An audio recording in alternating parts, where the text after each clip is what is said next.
Hello, and welcome back to another episode of Mac and D. I'm joined, as always, by James D. Brown. How's it going? D4-3. The GOAT, man. Dude, so sad about Illinois. That was a very tough loss that you guys took in March Madness. It's to be expected when your team doesn't respect the possession of the ball. Like that's what's going to happen. We went on an amazing run at the end of half when we didn't turn it over, and I was like, yeah, we're better than this team as long as we just respect the possession. They even said so. They were interviewing Boswell at half. He's like, as long as we hold the ball, we can win this game. And then they proceed to have like 5 turnovers following that interview, and it's just like, yeah, we don't care. Yeah, it's tough when you have three freshmen and you're playing a team of almost exclusively upperclassmen, including a lot of grad transfers. That's not the typical Kentucky team we see, but then Mark Pope came in and he's like, ah, yeah, screw the whole one and done model. We're just getting a bunch of old guys in here. And that inexperience really showed. And then just some really confounding turnovers for Illinois. You keep throwing the ball away for absolutely no reason. And then whenever you do have a good offensive possession, you're shooting what was the graphic? You're shooting the third most threes, but making it at a bottom 10 clip in the entirety of the country. It's like, that's not a winning formula. Just give it up. You can't make threes. Do It, something different. that team attacking the basket is a legit top five, just slash and dish type team. But for some reason, they were like, you know what? I like shooting threes instead. Yeah. KJ will be really fun in the NBA though, so that was a revelation. Nobody saw that kind of season coming from him. And then Will Riley also was even better than expected too. So he'll also be fun to watch in the NBA. So not all bad takeaways, and it's cool to see Brad Underwood just be able to continually retool that team. Like you guys aren't going anywhere, even whenever it's like, oh, it's supposed to be a down season. He'll get three freshmen, he'll get some transfers. It doesn't even matter. He'll get some Yeah, kids in Champaign. Brad's ability to rebuild the roster is pretty elite. I mean, we lost every single player last year, and he just retooled. So he has shown an ability to hit that transfer portal hard to get really good international freshmen to show up. We've got more guys, I think, in the next class that are top 10 talents. So it's exciting. It's tough. I was talking with Spencer. It's like college basketball just doesn't have the same joy anymore because you used to, get excited to have a guy for 3 or 4 years so that, they kind of got built up with the city. And then now it's one, they're gone. And it doesn't even matter if they're going pro or not. They're just like, I want NIL money somewhere else. And they just keep missing. Yeah, there's some pretty common sense things too that the NCAA can kind of do in order to help with a lot of that, right? Like, why is the portal opening during March Madness? Like, it opened this past Monday, yesterday, and already almost 20% of the available players to transfer are already entered the transfer portal, which is insane. 20% is such a high number. I don't know why they don't just do it until after the national championship. That just makes a lot more sense. Sure, there's going to be some tampering in there by some people, but like, at least make the rule make sense in the first place and then kind of fix all the other things that you need to behind it.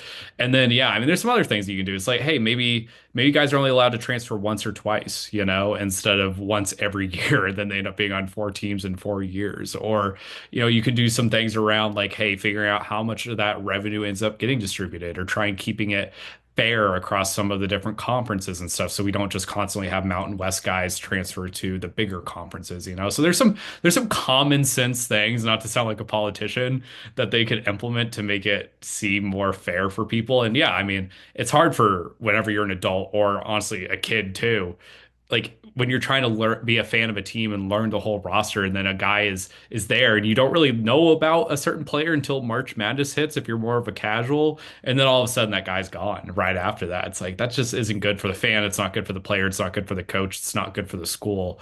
It's just bad for everybody. So there's got to be a way to make everybody feel financially sound without needing to transfer every 10 seconds. What made the most sense to me, and this is a James Dutton original because I haven't heard it anywhere else.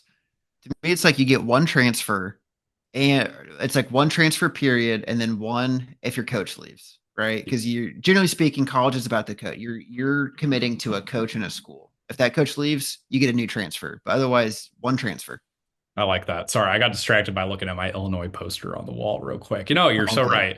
A transfer, whenever a coach leaves, or like, hey, if you're a graduate, you know, you went 4 years out of school. Sure, if you want to transfer your fifth year and go somewhere else and play, because you're not going to realistically go to the NBA anyway, sure, go ahead and just do it one last year somewhere else, one last hurrah. Or if you have like a medical red shirt or something like that, like then sure, that's another extenuating circumstance. So those are really easy things I feel like for the NCAA just to legislate real quick. It doesn't really feel like it needs to take these 4 months that they're doing. And there's some extra complexity, right? Like now with NIL, it doesn't disqualify guys that have received money elsewhere. So we have these guys coming in from Europe and the Middle East, and they've already received money, and they're 20 years old already, and now they're coming to the NCAA. So they need to figure out how to designate all those guys. There's some extra complexity there, but just staff the NCAA enough in order to be able to make those quick decisions, so we don't have guys not joining teams until January, February, March. There's got to be a better way to do this. It's really sad that it affects the youngest of athletes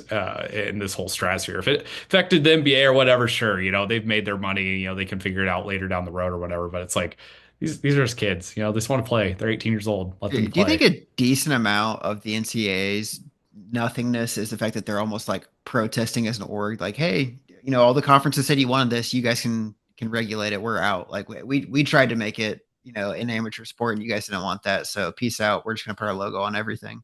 Yeah, probably to a degree. It's like, you know, the federal government pushing everything to the states. And then, you know, if the states don't want to play ball, you know, then they just end up not getting all the federal funding. It's kind of the same thing with the NCAA and the conferences and even the teams by extension. So wouldn't shock me one bit. There's a lot of stuff in the NBA that really feels like a country that just doesn't know what it's doing, you know, kind of like a cabal or just a general sting. It just doesn't make a lot of sense what the NCAA does overall. But yeah, it's been an interesting March Madness. It's been one that's been marked by kind of a lack of upsets. I chose a ton of upsets in my bracket this year, and like none of those have panned out. It's been one of the chalkiest March Madnesses ever. People have been calling it chalk madness, and I think for good reason. We only have four conferences that are represented in the Sweet 16, which is the lowest by far that we have ever seen. It's kind of frustrating too to just not have any of those mid majors either. Like the only mid major that we feel like we have is like it's like Arkansas, and they're like not a mid major, not even in the slightest, you know? So it's definitely been a weird Sweet 16 that we've ended up having happen, and I'm not sure how I feel about it. Weird in the sense that it's just what was supposed to happen, which is what is supposed to never happen. Correct. And we get some great games out of it, right? Like this Sweet 16, this Elite Eight that's coming up is going to be awesome. I would have loved to see Creighton make that. That game against Auburn was super fun, but also super frustrating at the same time. Same thing that Illinois had. And it was kind of wild watching those games back to back because Creighton had the exact same issue with turnovers. That's like, what would you even think with that pass? Like Brett Favre, what? I do you can't even fathom that pass that you just threw. It's like watching prime Jameis Winston just going 30 for 30, you know, 30 touchdowns, 30 interceptions. It was so frustrating, man. And it was tough too, because I just like you guys, it's like this is the last game that some of these guys are going to ever wear this uniform for. And it's like, it's not insignificant guys. It's some of those guys that have been there for a while, including Ryan Kalkbrenner, who's going to go down as one of the greatest Blue Jays of all time, which I never saw coming, by the way. If you ever go back and watch freshman year Ryan Kalkbrenner tape, he looks like he can barely walk. It is actually crazy the big adjustment that he did from freshman to sophomore year and then all the way to his fifth year senior year. Insane season. Was super cool and crazy cool career. But we just ran out of gas down the stretch. We had been playing a ton of games over the last couple of weeks, just like every other team, but it felt like it hurt us even more because our benches are so short after all the injuries that we've had this season. So brutal season for Creighton, but also really fun. Kind of honestly, after having our second best player go down in game five, it kind of felt like a bit of a overextension. You know, it felt like we exceeded expectations after that fact. But dude, I was getting emotional. I was getting a little misty-eyed whenever Greg McDermott was hugging all the seniors afterwards, Stephen Ashworth and Kalkbrenner and all them. That was an emotional moment. So we had them. That's the thing. We had the lead, and we still ended up losing that game. So just brutal. Do a little March Madness reset. Like, how are you feeling about the championship? How are you feeling about the one seeds? Who's your prediction for the championship right now?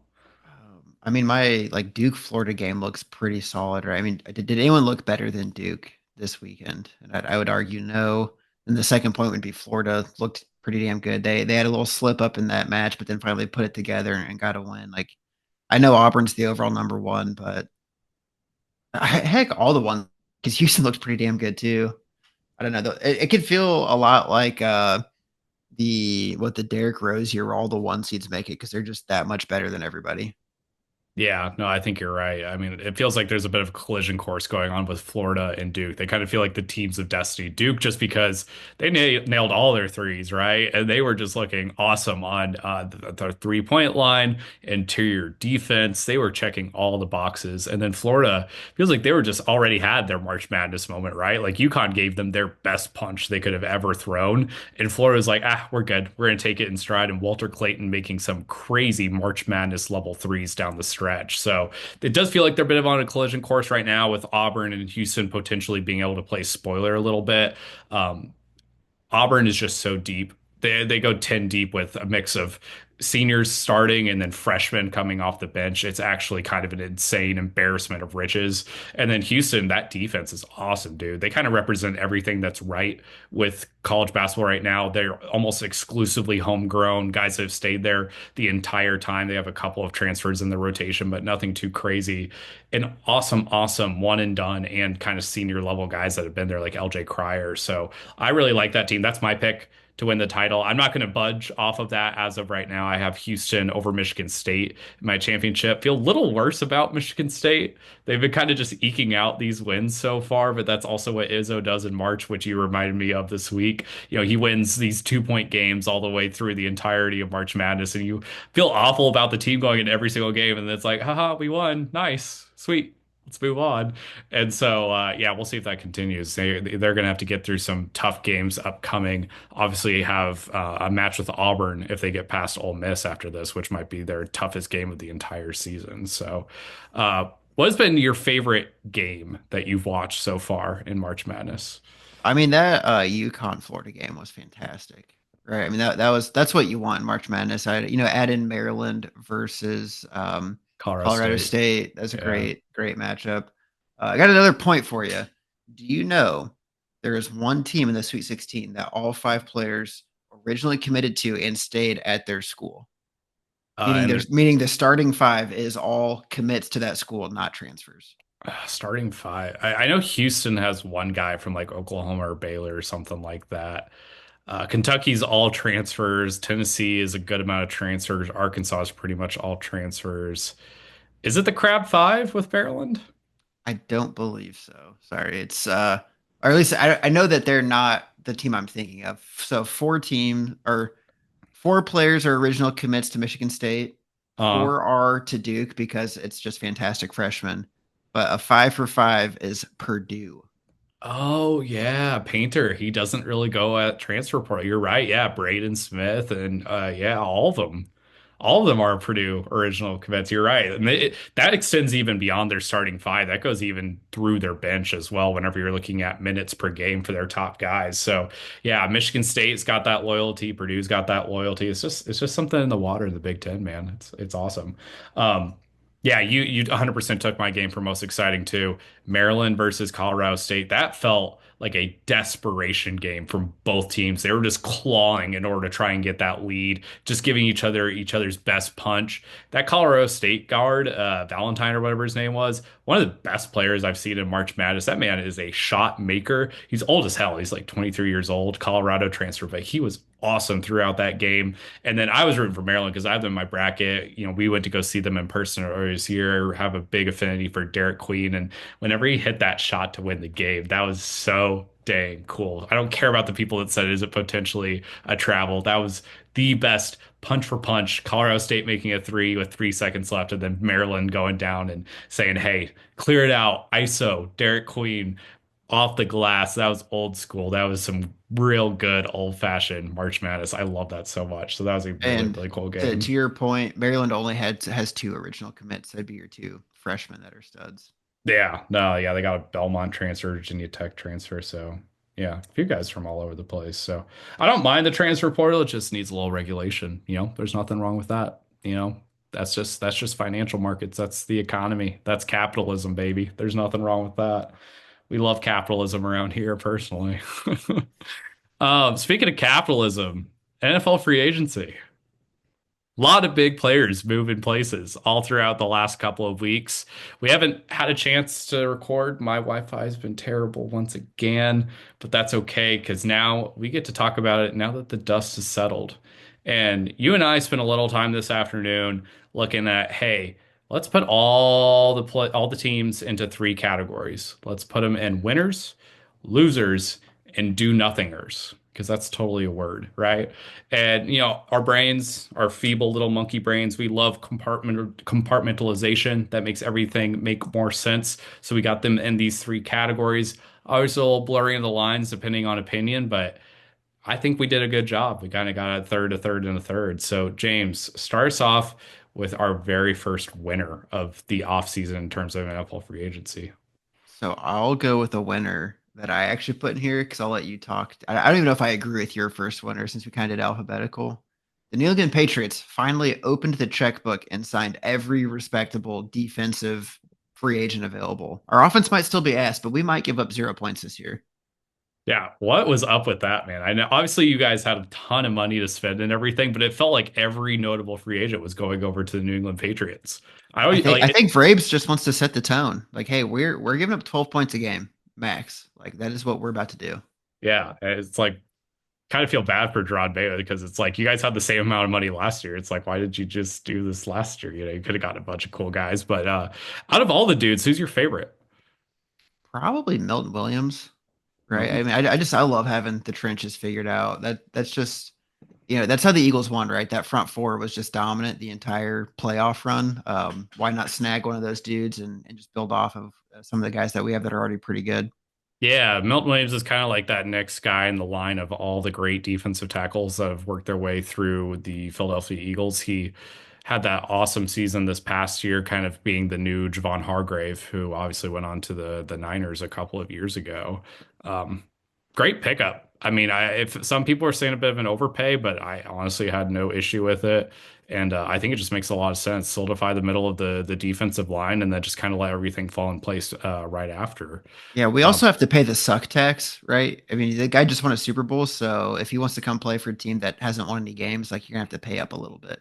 Exactly. And it's only a 3-year deal, right? So it doesn't, or 4-year deal, excuse me. So like it's not like a 5-year, 6-year, 7-year deal like some of these quarterbacks are getting and stuff. So it's not like he's going to be there forever, even if it doesn't fully work out. And he's pretty young too. So I think it makes a lot of sense. He's not even 26 yet. So big fan of that pickup. Um, Underrated, kind of more under the table sort of deal was Harold Landry. In my mind, I've always been a big Harold Landry fan. I went to a Titans game this past year. He just plays fast. Harold Mhm. Landry is one of the best sack getters in all of the NFL. He was the lone bright spot on the Titans defense. I feel like last year he has 50.5 career sacks over the last 7 seasons. He got cut actually by the Titans, which didn't make any sense to me. As like if you're the Titans, you're trying to get all the picks you can get, and they definitely could have got him a pick for Harold Landry, and they're just like, we'll cut you instead. Signed a very reasonable 3-year deal with the Patriots, and it's like that's your new sack guy. Like that is your new Chandler Jones. That is the guy who is going to ultimately replace Matthew Judon. So I'm a big fan of the pickup. I think that was like the underrated move that you guys ended up having in this offseason. Anyone that you felt bad about like losing? Not really. I mean, we were a team that should have had the first overall pick, so we were pretty um not re-signing. I mean, like it felt bad cutting David Andrews, but that's more so just you wish there could have been a way he could have retired instead, or keep him just to be a captain, but not really get a ton of play time. I don't know. It sucks to cut him. I get why we had to do it, but that's the only real like tearjerker, if you will. Yeah, and it felt like it was time, right? Like you had to put him out to pasture at some point. And the Garrett Bradbury pickup, also a low-key good pickup. He was, very high prospect coming out of college, played a ton in Minnesota and kind of didn't miss games, which has kind of been low-key the Achilles heel for the offensive line for the Patriots the last few years. Is you got some talent there, but nobody plays more than like 8 games, it feels like. Everybody ends up getting hurt. So Bradbury doesn't miss games, he doesn't miss starts. And so I like that pickup a lot. It wasn't for a ton of money coming over from the Vikings. So I think that was a good pickup as well. Absolutely. Hate you for the Carlton Davis pickup though. Sorry. Why'd you gotta do my guy like that? I mean, hey, you have him and Gonzo 1-2. That's a very solid defensive backfield. I can't believe that you got him. And like, I thought there was no way going into this offseason that the Lions were going to let him leave because they traded a third round pick in order to get Carlton Davis. And, you know, kind of in the NFL, just like the NBA, it's like, hey, bit of a sunk cost fallacy, right? Like, hey, you sunk a lot of assets in order to get a guy. Therefore, you just kind of follow that and kind of assume that ultimately that team is going to keep that dude that they've just put a ton into in for a penny, in for a pound sort of thing. And no, they were just like, oh yeah, we're good. We'll just let him walk and kind of prioritize some of the other free agents. And I think more so the Lions are thinking, hey, we need to realistically save money for a lot of these top draft picks that we've had over the last couple of years, which is tough. And I love CD. He's great. Whenever he does have a concussion, he's awesome. So he and Gonzo are going to be awesome, like you mentioned. For sure. Well, why don't you go into a loser? I don't know if we're gonna have enough time to hit all 32 teams, so let's just kind of pick our favorites, left to right here. No, yeah, and I never expected to hit every team, but yeah, the Lions. I feel like you got to put them as a loser.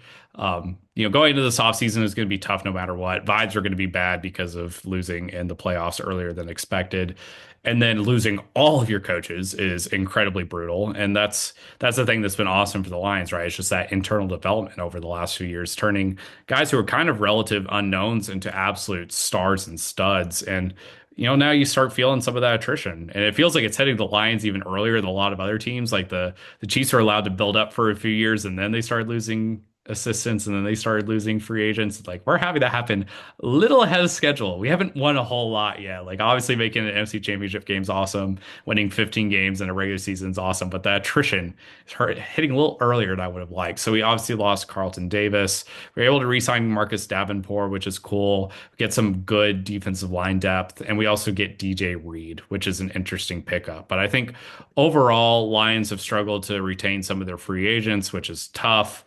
Losing around the margins is very tough. But yeah, I don't think you can kind of chalk us up as a winner. I think we're a bit of a net loser in a lot of Yeah, ways. though it's not free agency, Ben Johnson walking away does not help the cause. Yeah. So looking at the whole offseason, it's tough. Everything had changed with with the NFL draft, right? Like who knows what we're going to ultimately do there or how we're going to approach it there. But yeah, as of right now, it's like, not loving all the moves that we're ultimately doing. For sure. Now, if we go with our do nothinger category, I would say the biggest, head scratcher of a do nothing team, Pittsburgh Steelers, right? We've spent 10 years in a row of not really having any success in the sense of deep playoff pushes. They're kind of, is Tomlin like the successful version of Jeff Fisher? Like just happy to get his 9 or 10 wins, not really winning anything in the playoffs, calls it a day because that's kind of what their moves are showing, right? I mean, you bring back Mason Rudolph, okay. You back You up. bring in Kenny Gainwell. I don't know. Like they're probably going to sign Rodgers, is what it's sounding like. Yeah, they let Fields walk. I don't think they're bringing Russ back, or at least if they are, they're really taking their time on that one.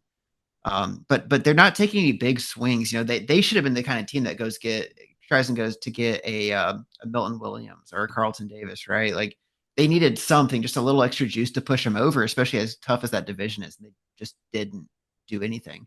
Yeah, no, I think you're 100% right that they are a do nothing or a net neutral in a lot of ways.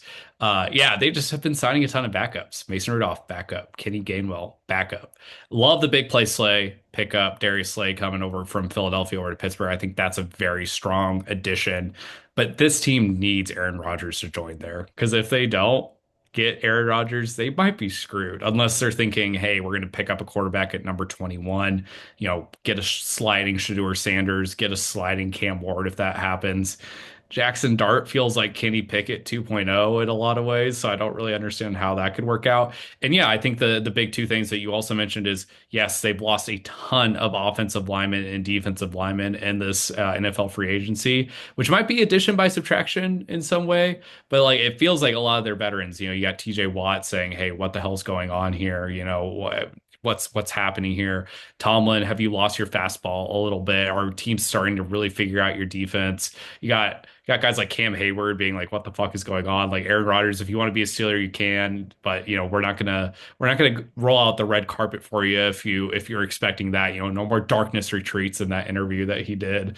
And then yeah, and even the bad vibes from the report card that came out. The Steelers do not have a good reputation right now whenever it comes to the NFL uh Players Association's report card. They had like a C- for their locker room, a C for treatment of families, a C- for facilities. Like all around, doesn't feel like they're moving in the right direction. But then they also got DK Metcalf, Yeah, so which I like forgot to mention the DK. It's like, so you did kind of swing, but did you do enough? yeah, They feel like they're going to be a 10-win team again and probably lose round one of the playoffs. yeah, and like you're saying, it felt like we could have put every team as a winner, right? Like every team's shaking it up, everybody's feeling good about their offseason and stuff.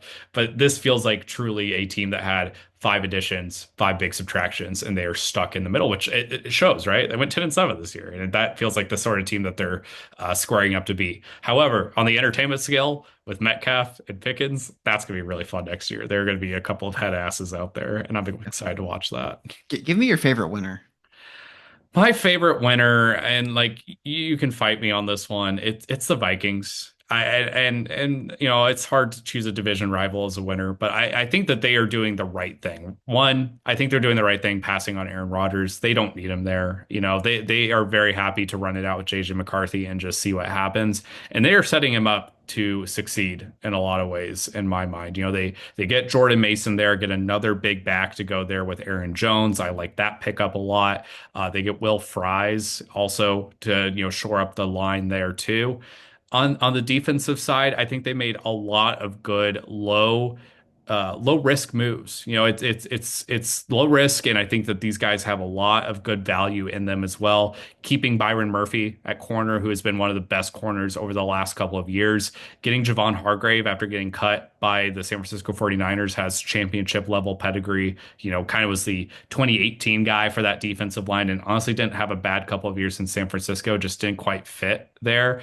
And then another guy who just didn't really fit in his last scheme, but I think could be a lot better somewhere else is Jonathan Allen. That defensive line for Washington was so talented, but also had a ton of big egos. And now he's going to go join an awesome defensive line in Minnesota with Jonathan Grenard there. And I think that him paired with Grenard, Jonathan Allen could go crazy next year. Like I feel like that could end up being a really stable situation that with Kevin O'Connell running the helm, I think that could end up making them an even better team than last year. And that was a team that won 14 games. So yeah, big fan of the Vikings offseason. I think it's been great. Who's been your biggest loser of the offseason? Yeah, there's some decent some decent teams on here. Maybe a big head scratcher is the Jaguars, right? They let their two best playmaker, or I guess except for BTJ, but they let Kirk go, they let Ingram go. We saw kind of a down year to T Law. Generally speaking, if I want my quarterback to keep performing, the one I paid a ton of money to have on the roster, I'd like to keep some of the weapons around. So I'm not sure why you're letting your some of your bigger playmakers walk, especially after paying them all of a season ago. So they're in a weird spot right now, but I mean that's Jacksonville football, so it's almost par for the course for that team. Yeah, I just don't really know what they're doing either. It really feels like there's a lot of dysfunction in the top of the organization, and I think it's kind of starting to trickle down a little bit. Losing Kirk and Ingram, two mainstays there for the last couple of years, is kind of brutal. And then yeah, at the top, right? They added Liam Cohen as their head coach, and then they got James Gladstone, who might be like the youngest looking GM I've ever seen in my entire life. St. Louis native though. Shout out St. Louis. So yeah, it just feels like there's a bit of a dysfunction at the top that's kind of just working its way through the whole organization, and it's like this is not the time to do it. It's a bit of a pivotal moment. This might be the year that's like Trevor Lawrence's last year in Jacksonville if things don't work well. It's kind of feels a lot of like what's going on in Arizona. It's like, is this the last year that we have Kyler Murray in Arizona before he needs a change of scenery? So not doesn't feel like the year to be messing around. And the Jaguars just didn't do a whole lot. Getting Jordan Lewis was kind of their big pickup at cornerback and not a whole lot else. So not a big fan of what they did. It felt like for a bit that Foye might end up leaving there too. So just not a lot of big moves on that whole team, and it felt like a team that needed a lot of shaking up still. It's Trevor Lawrence, the 2026 Pittsburgh Steelers quarterback. It's not impossible, dude. It might end up being the move for them. It might make a lot of sense. I'm not sure I'd hate it. All right, who do you got for a do nothing? Another do nothing team in my mind. I I hate to kind of kick them while they're still down, but it felt like the Panthers could have done a whole lot more this offseason.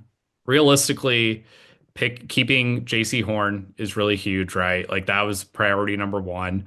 But I would have loved them after, an offseason last year that saw them trade away Brian Burns. I would have loved to see them just get some more talent in-house, right? And it kind of low key ended up being just Rico Dowdle that they ended up adding. And that just feels like, they did kind of a swap with Miles Sanders going over to Dallas. And it's like, that just doesn't really feel like the move that needed to happen realistically. They already got some good running back talent in house. Chuba Hubbard had an awesome season this past year. I would love them to, go over Chris Godwin and try and get him. I would have loved them to get more weapons for Bryce Young, get some more offensive line help for Bryce Young. And it just felt like they just didn't do a whole lot. So that was a very do nothing organization for me this offseason. Especially the team with the kind of momentum they had to end the season, right? You take a big swing on a Chris Godwin to get him off of a rival, get him onto your roster. Something like that could have been huge. Yeah, absolutely. And they threw some money at some like lower level free agents. The NFL cap, that's the big story, honestly, is the salary cap went up like a crazy amount this offseason. So people had to throw money somewhere. So they got Tershawn Wharton, which is exciting, former Chief. They got Michael Jackson, shout out at cornerback, but just not a lot of other big moves going on there, which is just kind of head scratching in a lot of ways. Michael Jackson at corner, that's a thriller, if you That, ask me. that's a thriller indeed. What's Yep. our winner for you? I mean, the Bengals, right? It was looking like Higgins and Chase might both be gone. Higgins, Chase, and Hendrickson, right? And now it's looking like all three will be back. For sure, Higgins and Chase, they could not let those dudes walk, especially the deal. They got Higgins with for like wide receiver two money. And I think on the open market, he could have commanded a slightly under Justin Jefferson type contract because a team like the Patriots would have just had to buck up, kind of buck up and pay it. They need those three together. That team is a different team when Chase, Higgins, and Burrow are on the field together. That's the kind of move you have to do. That's big. It kind of shows for the first time in a long time that maybe ownership's willing to pay premium players. And the AFC is good. The AFC is very good. You're gonna have to pay a lot of premium players if you're gonna compete. Yeah, I mean, just the great thing about doing this podcast every 2 weeks right now is like a lot changes in that amount of time, right? So, like, even just listening back on our podcast 2 weeks ago, we were so doom and gloom on the Bengals. And then all of a sudden, it's like, oh, yeah, everybody's happy to come back and the Bengals are willing to spend money. And like, just keeping those three core guys is so huge. Like, this is not. This is not the Lions spending a ton of money on Cliff Averill, right? Like this is the Bengals spending a ton of money on one of the top five pass rushers in all of the NFL. It's like the Raiders needing to keep Max Crosby, right? It's so huge just to be able to have him back, and that just solidifies everything else that's happening on this team, right? They brought back Joseph Adai or Asai, excuse me. They bring back Cam Sample. It just solidifies everything else that they're doing on that defensive line, and then on the offensive side, once you get Jamar Chase and T. Higgins in line, then you can go get Mike Gesicki back, right? You can figure out what you're going to be doing with the pass catching running back in this offense. So this is just a huge, just keeping everybody in house, keeping everybody around that just is ultimately going to allow them to compete in the AFC, where it felt like for a second, like Joe Burrow might end up just be throwing his hands up, just being like, I have nobody to throw to. So very, very big swing in the AFC North just this Oh, past week. and if they don't re-sign those dudes, how long before Joe just says, "Please trade me"? Like this is not a serious franchise. I'm wasting my time. And, like he came in as an older quarterback, right? He's older than Lamar. So at what point do you say, "Ship me"? I would like to try to compete for a championship at some point. No, fully agree. Just bouncing around a little bit. I love the Colts and some of the off-season moves that they've been doing. Getting some backup quarterback play, I think was really, really smart. To go behind Anthony Richardson, a big fan there. Charvarius Ward and Cam Bynum. Kind of being the new cornerback safety tandem in Indy is going to be huge. Cam Bynum also just for vibes. He's the guy who was doing all the orchestrated defensive dances for the Vikings secondary this past year. So like that's awesome too. I think that they just made good low risk moves that also have some high reward. And I was a big fan of some of the money that they were throwing around this year. And then same thing with the Rams. I don't think they made a bad move all offseason. I think Devontae Adams over Cooper Kupp at this point in their respective careers is just a market upgrade. It was kind of crazy that the Rams were just like, not only do we not want you around if we can trade you, we want you so little, we want to get rid of you. Like we're going to cut you. Like I think that just shows the level of like, hey, they know that Cooper Kupp is kind of washed at this point. So getting Devontae Adams there, getting Puna Ford, it feels like another year where it's like the Rams are just going to be able to scotch tape their way into another 11, 12 wins and make it to the playoffs and potentially win some playoff games. Sean McVay feels like a wizard when it comes to this stuff. Well, it's kind of like their quarterback, right? Matt Stafford's been held together with scotch tape for 7 years now, so why not have the whole football team just held together in the same way? Yeah. Was another interesting offseason free agency for you. I mean, the Chargers, like, I get it. They kind of had to because they were such an older roster, but they shipped everyone out of town, right? I mean, they're like, honestly, I wouldn't be surprised if Ayuk was gone before the season starts. I mean, the only remaining starters it feels like are going to be Purdy and Kittle, and Kittle's old, so it's interesting to see. I'd love to kind of wrap my head around where they're going to be. They might be rebuilding for a year or two and trying to retool, with a new Purdy contract because they just know that their window has been slammed shut. Yeah, man. I don't know what they're doing either. It felt like they were like, hey, let's take all the free agents and put them in a big old spreadsheet, and then let's just filter on the biggest boys. Like that is what we want at the very top. And so they went out and got Najee Harris at running back. They went and got Mekhi Becton. Some of the two of the biggest dudes at their respective positions are also slow as shit. And then they did the same thing when they went and got Tyler Conklin too. So I feel like Harbaugh definitely has a vision for this team, right? Like he's like, we want to be a smash mouth, old school type of team. And so like that could also lead into some really interesting draft moves as well. And Harbaugh, I mean, out of anybody in the NFL, him and like Chip Kelly for the Raiders, like they know the college landscape probably better than just about anybody else. But I am just so interested in what they end up doing in the wide receiver room, for example, right? They only kind of have Lad McConkey at this point.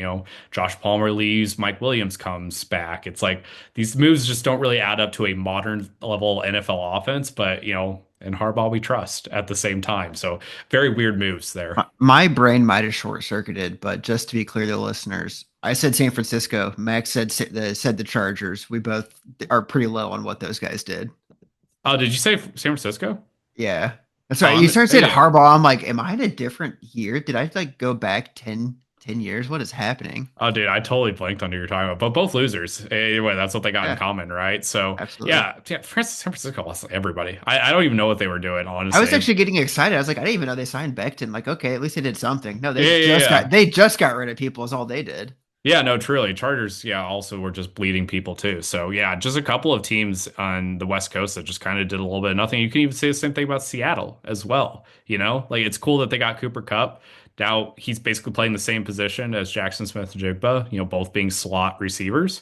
But losing DK Metcalf is brutal. No longer have Lockett as a good safety blanket over the middle. He's going to go elsewhere, potentially, maybe, perhaps. And then Darnold's not an upgrade over Geno, is he? no, in my opinion, absolutely not. Like Darnold Kind of honestly had a zero great sum. season. Yes, he had a great season this past year, but Geno Smith is a top 10 quarterback in today's NFL. Like, no ifs, ands, or buts about it. And I think that ultimately makes the Raiders winners too, just by getting that trade. And a third round pick for a top 10 quarterback is like not too shabby, in my opinion, either. So the Geno Smith move to the Raiders, I think, is one of the most underrated moves that everybody's going to kind of forget about come September. But I think it's going to ultimately make a big difference for those two respective franchises. Plus, the big upgrade from Antonio Pierce to Pete Carroll, like that can't be understated either. I think the Raiders and Seahawks just went two completely different directions. Mac, we have 60 seconds. What's the biggest swings and win loss, positive and negative? I think the Cardinals could end up just having a lot of positive attrition. They did nothing, but I think that was kind of on purpose. And I think adding Josh Sweat gives them a good dynamic pass rusher. How about you? I think the Lions could lose a lot more games than they did in Mhm. prayer. They just their high was so high that they could easily lose six more games than they did last year. Bears 2 seasons in a row are off-season champions, so I could see them winning quite a few more games. Yeah, and I don't think that's fake this year. This is a real good offseason for real this time. But Yep, say it ain't so about the Lions. for Say it sure. ain't All right. so. Bye, everybody. See ya.